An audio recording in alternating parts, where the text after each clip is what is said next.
शादी के दिन गड़बड़। अर्पिता की शादी से ठीक एक दिन पहले सगाई का फंक्शन था। उसके ससुराल वाले जबरदस्ती उसे खिलाने पिलाने में लगे हुए थे। हर कोई यही कह रहा था कि नई बहू को मैं पहले खिलाऊंगा, कोई कहे मैं पहले खिलाऊंगा। यही करते करते अर्पिता परेशान हो गई, पर वो क्या ही करती। जबरदस्ती सब फोटो खिंचवाने के चक्कर में अर्पिता के मुंह में जबरदस्ती बर्फी और रसगुल्ले के टुकड़े भरते ही जा रहे थे। जब खाना खाने की बारी आई तो सबने टेबल साथ में लगा ली। अंकित की बहन: अर्पिता खाओ ना, तुम तो कुछ खा ही नहीं रही हो। अगर अभी भूखी रहोगी तो कल फेरों के समय तुम्हें भूख लगेगी। हाँ। अंकित की जीजा: अरे साले साहब, अर्पिता को भी तो कुछ खिलाओ, खुद ही खाए जा रहे हो। अंकित: जीजू मैंने कहाँ मना किया है, खा लो अर्पिता, नहीं तो सब मुझे ही दोष देंगे। अंकित की माँ: अरे तुम सब छोड़ो, अर्पिता बहू मेरे हाथ से गुलाब जामुन खाएगी। क्यों, खाओगी ना? अर्पिता क्या ही कहती। वो चुपचाप अपनी होने वाली सास के हाथों से पूरा गुलाब जामुन खा लेती है। अब तो होने वाली मामी, बुआ, मासी, भांजा, भांजी, भतीजा, भतीजी अब अर्पिता के मुंह में जबरदस्ती खाना ठूस रहे थे। अर्पिता परेशान तो हो ही रही थी, पर वो नए बनने वाले रिश्तेदारों का दिल रखने के लिए चुपचाप उस समय सगाई के फंक्शन में खाती रही। उस रात तो जैसे तैसे अर्पिता सो गई। अगले दिन उसकी शादी थी। शादी के फंक्शन में भी सुबह से रीति रिवाज शुरू हो गए। मायके से आए मेहमानों ने सभी रीति रिवाज निभाते हुए अर्पिता को कुछ न कुछ खिलाना शुरू कर दिया। जो मेहमान आए अर्पिता के मुंह में मिठाई और खाने की चीज़ें खिलाते रहे। अर्पिता बस चाची जी और मन नहीं है। चाची: अरे थोड़ा सा तो खा ले, फिर शादी के बाद हम कौन सा खिला पाएंगे। हाँ।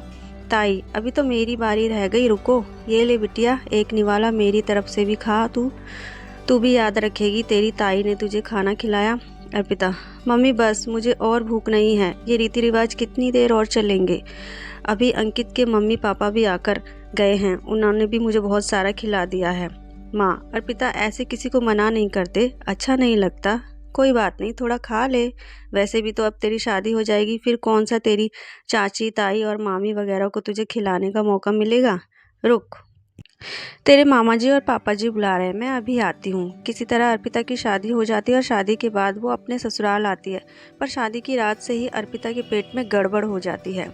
जैसे जैसे उसने फेरों के समय अपने आप को संभाल लिया, पर ससुराल पहुँचते ही उसकी हालत बिगड़ने लगी। अब नई नवेली बहू किसे कहे और कैसे कहे। अंकित की बहन: अर्पिता, माँ ने तुम्हारे लिए ये गरम गरम नाश्ता भेजा है, तुम जल्दी से कर लो, फिर कुछ देर बाद मोहल्ले की औरतें आएंगी और तुम्हारी मुँह दिखाई की रस्म होगी। अर्पिता: बबली दीदी, वो मैं। अंकित की बहन: अरे शर्माना कैसा, मुझे पता है आपके लिए घर नया है, इसलिए आपको मेरे सामने खाना खाने में शर्म आ रही है। ठीक है, तुम खाओ, मैं थोड़ी देर में दोबारा आती हूँ। अर्पिता: दीदी अंकित कहाँ है? अंकित की बहन: अंकित वो तो अपने जीजू के साथ नीचे हॉल में नाश्ता कर रहा है। अर्पिता की ननद ढेर सारा मक्खन लगाकर आलू के पराठे और दही रख जाती है। अब अर्पिता ना खाए तो बुरी बनेगी और खाए तो उसकी हालत खराब होगी। अर्पिता पूरी तरह से फंस चुकी थी। तभी उसकी सास आ जाती है। अर्पिता की सास: अरे अर्पिता बहू, तुमने अभी तक नाश्ता नहीं किया, क्या हुआ? मेरे हाथ के आलू के पराठे पसंद नहीं आए क्या? अर्पिता: नहीं माँ जी, पराठे तो बहुत टेस्टी हैं, बस खा ही रही थी। अर्पिता के साथ: अच्छा, ये लो, साथ में ये भी खा लो, तुम्हारे ससुर जी तुम्हारे लिए ताज़ी ताज़ी जलेबी और रबड़ी लेकर आए हैं। वो बोल रहे थे कि यहाँ के फेमस हलवाई की रबड़ी जलेबी है, तो अर्पिता को ज़रूर खिलाना, बड़े मन से उन्होंने तुम्हारे लिए भेजी है। अर्पिता रबड़ी जलेबी भी देखकर परेशान हो जाती है। पहले से ही उसका पेट गड़गड़ कर रहा था, ऊपर से रबड़ी जलेबी अब ससुर जी ने भेजी है। ये कहकर सास ने कुछ कहने से रोक दिया। क्या करे और क्या ना करे, जबरदस्ती सास मुंह में रबड़ी जलेबी ठूसे जाए। अर्पिता चाहते हुए भी मना नहीं कर सकी। सास के जाने के बाद अर्पिता परेशान हो गई। वो बार बार टॉयलेट भागे, फिर बाहर आए, फिर भागे, फिर बाहर आए। जिस बात का डर था वही हुआ। अर्पिता को दस्त लग गए, उसका पेट खराब हो गया, लगातार लूज मोशन आए जा रहे थे। बिल्कुल पानी दस्त करते हुए अर्पिता की कमज़ोरी महसूस होने लगी। उधर से उसकी ननद उसे लेने आ गई। अर्पिता की ननद: अर्पिता क्या हुआ, तुम अभी तक बाथरूम में ही हो? माँ बहुत देर से तुम्हारा इंतज़ार कर रही है। मोहल्ले की औरतें और रिश्तेदार वगैरह मुंह दिखाई की रस्म के लिए हॉल में जमा हो गए। अर्पिता: अभी आई, बस थोड़ी देर और दीदी, आप चलो मैं आती हूँ। अर्पिता की ननद: ठीक है, नीचे आने से पहले मुझे आवाज़ लगा देना। ननद चली गई, पर अर्पिता के मोशन रुकने का नाम ही नहीं ले रहे थे। उसकी हालत लगातार खराब हो रही थी। जैसे तैसे वो तैयार होकर अपनी ननद के साथ हॉल में पहुंचती है। सब औरतें मुंह दिखाई की रस्म के लिए आती और अर्पिता को फिर से मीठा खिलाने लगती। पहली औरत, ये लो बहू, हमारे हाथ से भी खा लो। अरे बहुत शर्म आ रही है, हमारे हाथ से नहीं खाएगी। अर्पिता की सास, नहीं नहीं, ऐसी बात नहीं है बहन जी। अर्पिता बहू, आंटी जी के हाथ से भी खाओ। अर्पिता ज़बरदस्ती मिठाई के पीस खा लेती है। सब लोग चाय नाश्ता वगैरह करते हैं और मजबूरी में अर्पिता को भी करना पड़ता है। अब अर्पिता से वहाँ बैठा नहीं जा रहा था। उसे फिर से लूज़ मोशन आने लगता है। वो अंकित को आवाज़ लगाती है, पर अंकित दोस्तों और रिश्तेदारों में बिजी था। अर्पिता से रुका नहीं जा रहा था। वो फ़ौरन अपने कमरे की ओर भागती है और सीधे टॉयलेट में जाती है। कुछ देर बाद उसे आराम पड़ता है, पर अब उसकी हालत बिगड़ती जा रही थी। अर्पिता को चक्कर आने लगते हैं। उसका पेट भी दर्द हो रहा था। वो बेड पर लेट जाती है। तभी उसकी सास कमरे में आती हैं। अर्पिता की सास, क्या हुआ अर्पिता बहू, तुम्हारी तबीयत तो ठीक है ना? अर्पिता, जी माँ जी, मैं ठीक हूँ, बस ऐसे ही। अर्पिता अपनी सास की बात का जवाब भी नहीं दे पाती कि अचानक उसे फिर से लूज मोशन आ जाता है और वो टॉयलेट में भाग जाती है। कुछ देर बाद अर्पिता जब बाहर आती है तो उसकी सास के साथ ननद भी वहीं खड़ी थी। अर्पिता की ननद, क्या हुआ अर्पिता भाभी, आप कुछ छुपा रहे हो? अर्पिता, दीदी, माँ जी, वो मुझे ज़्यादा हैवी खाना खाने से दस्त लग गए हैं। कल रात से ही पेट बहुत गड़गड़ कर रहा है। कहते कहते अर्पिता बेहोश हो जाती है। उसकी सास और ननद दोनों घबरा जाती हैं। अर्पिता की सास, अरे अर्पिता बहू, क्या हुआ? बबली, एक बार अंकित और अपने बाबूजी को बुलाकर ला। अर्पिता की ननद अंकित और अपने बाबूजी को बुलाकर लाती है। अंकित डॉक्टर को फ़ोन करता है। डॉक्टर आती है और अर्पिता का चेकअप करती है। डॉक्टर, अगर मेरे आने में थोड़ी देर हो जाती तो अर्पिता को हॉस्पिटल में एडमिट करना पड़ता। अर्पिता की सास, कोई घबराने की तो बात नहीं है डॉक्टर। डॉक्टर, नहीं नहीं, अब डरने की कोई बात नहीं है। मैंने इंजेक्शन दे दिया है, लूज मोशन रुक जाएंगे।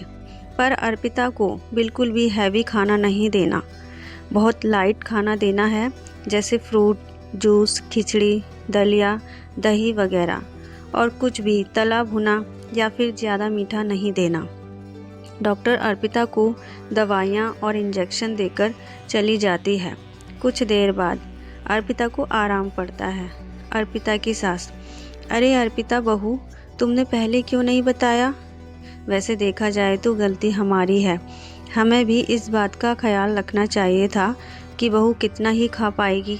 वो भी अपने मायके से आई है, 2-3 दिन उसने वहाँ पर भी भारी खाना ही खाया होगा। ऊपर से हमने उसको इतना ज़बरदस्ती खिला पिला दिया। छोटा सा तो पेट है मेरी बहू का। हाय रे मेरी लाड़ो, देखो चेहरा कैसा मुरझा सा गया है। अर्पिता की ननद, माँ, मैं अभी अर्पिता के लिए फलों का जूस निकाल कर लाती हूँ।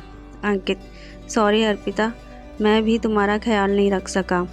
अर्पिता के ससुर, बहू, जब तुम्हारा पेट खराब था तो तुम मना कर देती। तुमने हम सबका दिल रखने के लिए हमारी दी हुई चीज़ों को बिना कुछ कहे खा लिया ताकि हमें बुरा ना लगे। अर्पिता के ससुर, कमला, हमारी बहू बहुत संस्कारी और समझदार है। अर्पिता के ससुर, जीती रहो बहू, घबराओ नहीं, तुम जल्दी ठीक हो जाओगी। अर्पिता के ससुर, कमला, बबली, तुम्हें अर्पिता बहू का पूरा ख्याल रखना है, ठीक है? अर्पिता की मम्मी को भी फ़ोन करके ये बात पता चलती है तो उन्हें भी बहुत दुख होता है कि अर्पिता को शादी से 2 दिन पहले भी इतना भारी खाना खाना पड़ा और वो सबका दिल रखने के लिए अपने मायके में भी किसी को मना नहीं कर पाई।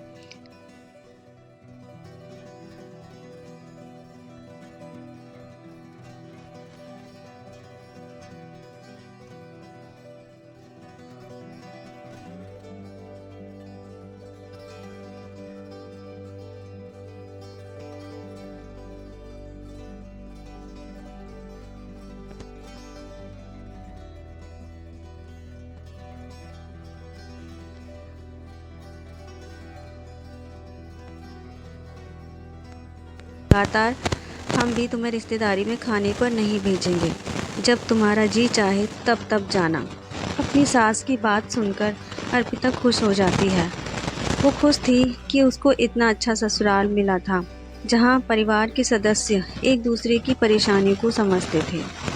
तो दोस्तों, आपको कहानी कैसी लगी हमें कमेंट बॉक्स में ज़रूर बताइएगा।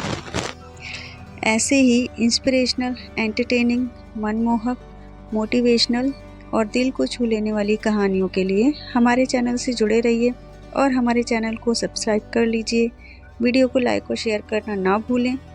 मिलते हैं नेक्स्ट वीडियो में। जब तक के लिए स्वस्थ रहिए, मस्त रहिए, खुश रहिए। जय हिंद।